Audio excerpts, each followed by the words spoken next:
काल एक नगरीय सभ्यता थी, ये हम समझते हैं। नगरीय सभ्यता का उदय अचानक से हुआ है क्या? नहीं, पहले गांव बने और गांव विकसित होकर नगर बने, है ना। तो गांव विकसित होकर नगर कैसे बनेंगे? उसका मूल आधार क्या होगा? कृषि। कृषि कितने प्रकार की होगी? निर्वाह मूलक और एक अधिशेष मूलक। अधिशेष मूलक कृषि, इसका मतलब अपनी आवश्यकता से अधिक उपजाना और जो आवश्यकता से अधिक उत्पाद है उसको बाजार में विक्रय करके उससे धन अर्जित करने वाली कृषि।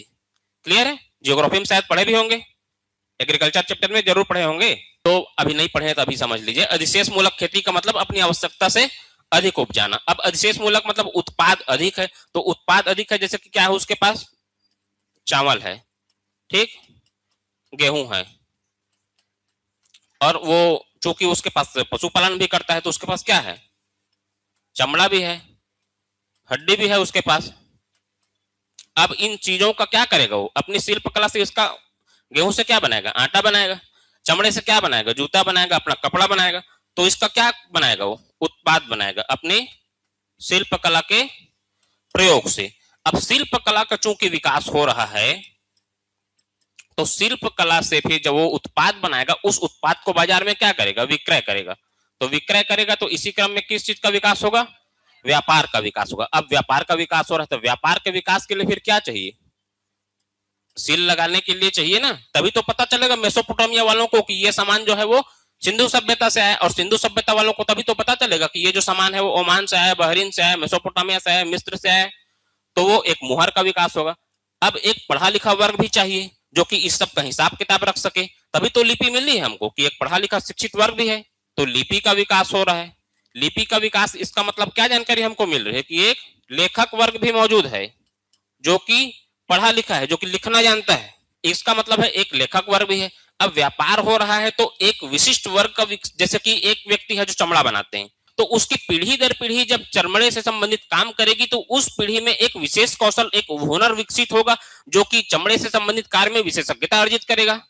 कोई व्यक्ति है जो कि कपड़े से संबंधित काम करता है तो कपड़े से संबंधित कार्य में विशेषज्ञता अर्जित करेगा। तो ऐसे ही जो शिल्प कला है उसका विविधीकरण हो रहा है। अब देखिए, व्यापार विकास हो रहा है, मुद्रा का विकास और मुहर का विकास हो रहा है, लिपि का विकास और शिल्प कला का विविधीकरण हो रहा है। यही कारण है कि व्यापार की वजह से अब क्या बनेगा? सामानों को भंडार करने के लिए गोदाम चाहिए तो गोदाम बनेंगे, फिर अब उसके बेचने के लिए, जाने के लिए संपर्क चाहिए ना, सड़क संचार के साधन चाहिए, तो सड़क बनेंगे, बंदरगाह बनेंगे। इससे क्या होगा? फिर साथ ही साथ व्यापार के साथ साथ एक और चीज का विकास होगा, वो है माप तौल। मापेंगे कैसे कि कितना व्यापार हो रहा है, कितना आयात निर्यात हो रहा है। तो जब इन सारी संरचनाओं को हम देखते हैं तो यही संरचनाओं की तो विशेष, इसी को तो हम लोग क्या कहते हैं? नगर बोलते हैं। गांव में ये सब रहता है क्या?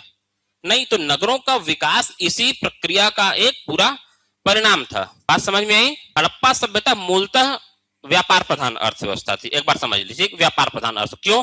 क्योंकि व्यापार ने ही आगे नगरीकरण को प्रोत्साहित किया और हड़प्पा सभ्यता एक कांस्य युगीन नगरीय सभ्यता के रूप में हमको नजर आती है। लेकिन व्यापार प्रधान अर्थव्यवस्था होने के बावजूद भी उस व्यापार के मूल में क्या था? कृषि था। कृषि जब प्रारंभ हुआ, अच्छा, कृषि जो हो रहा था उसके अंदर में भी हम दो तीन और फैक्ट लिखेंगे, वो भी सुन लीजिए। कृषि देखिए, अधिशेष मूलक, निर्वाह मूलक, ये तो समझ गए आप लोग। अब उसमें हम लोग कहेंगे फसल, कि कौन कौन से फसल उपजाते थे। तो अभी तक हड़प्पा काल से हमको मिला है तो वो लोग 9 प्रकार के फसलों का वो लोग उपजाते थे, ठीक, जिसमें गेहूं, कपास और चावल ये सब प्रमुख है। कपास के साक्ष्य भी मिलते हैं।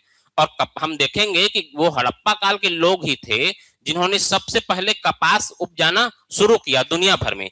इसीलिए जब आगे जब यूनानी आते हैं तब वो लोग सिंधु को क्या कहते हैं? जो सिंधु नदी है, तो सिंधु नदी क्षेत्र में चूंकि कपास उपजाना प्रारंभ किया गया था, इसीलिए सिंधु, वो लोग जो कपास था उसको सिंडोन कहते थे, ठीक। तो कपास का उत्पादन भी यहीं से शुरू होता है। 9 प्रकार के फसलों का साक्ष्य मिलता है।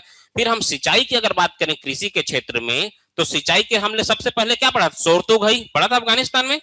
तो सोरतुघई से किसका साक्ष्य मिलता है? नहर प्रणाली का। तो सिंचाई के लिए देखिए वो लोग नहर भी बनाए हैं, और दूसरा सिंचाई का साधन नहर है, और पहला एक प्राकृतिक जो वर्षा होती है वो खिलौना हल मिला था, लिखा था हमने। उसके बाद हमको हल और भी मिलते हैं, हड़प्पा से मिलते हैं, लोथल से भी मिलते हैं।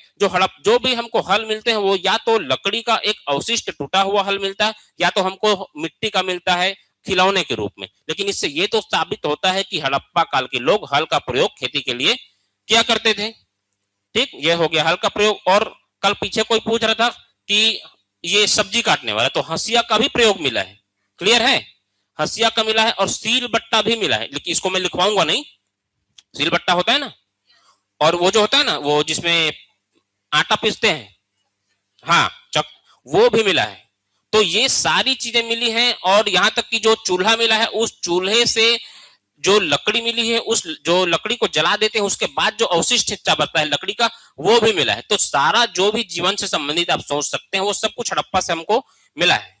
तो ये हो गया कृषि फसल, 9 प्रकार के लगभग फसल मिलते हैं, जिसमें गेहूं और चावल आदि सब प्रमुख हैं। उसके बाद हम देखते हैं कि कृषि के बाद जब शिल्प कला का विकास होता है, तो शिल्प कला में जो वस्त्र कला है, चर्मकारी की कला है, और धातु कला विशेष रूप से सीमित रूप से रही। धातु कला देखो, हमने लिखवाया था कि यह तीसरी कांस्य युगीन सभ्यता है, जो हड़प्पा की सभ्यता लिखवाया था। उसके बाद मैंने 2 अन्य सभ्यताएं लिखवाई थी। पहला लिखवाया था एक मेसोपोटामिया और एक मिस्र की सभ्यता। क्लियर है?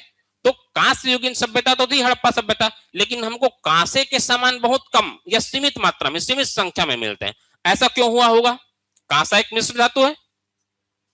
कांसा एक जो है मिश्र धातु है, वो किससे बनता है?